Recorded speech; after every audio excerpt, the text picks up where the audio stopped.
ఇదే మెల్కీషెదెకు క్రమంలో అనగా యేసుక్రీస్తు వారు యాజకుడు, రెండవది ప్రవక్త.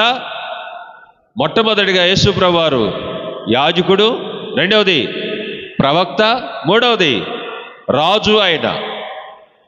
అలానే మెల్కీషెదెకు కూడా నిరంతరం నిలిచే యాజకుడు. యేసు ప్రభు కూడా నిరంతరం నిలిచే యాజకుడు. ఈ యాజకుడు మారడు, మెల్కీషెదెకు మారడు. అలాగనే యేసుక్రీస్తు వారు యాజకత్వం నుంచి మారడు.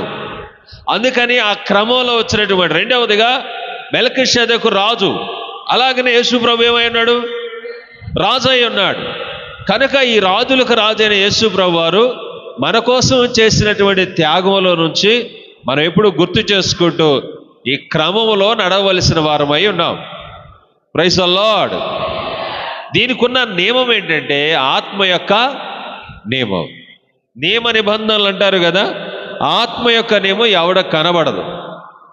ఆ నియమం తను నమ్మినటువంటి వారికే, బాప్తిస్వం పొందిన వారికే, పరిశుద్ధులుగా జీవించే వాళ్ళకే ఆ నియమం యొక్క విలువ తెలుస్తుంది. అలాగున బ్రతకగలుగుతారు. Praise the lord. Hallelujah, hallelujah.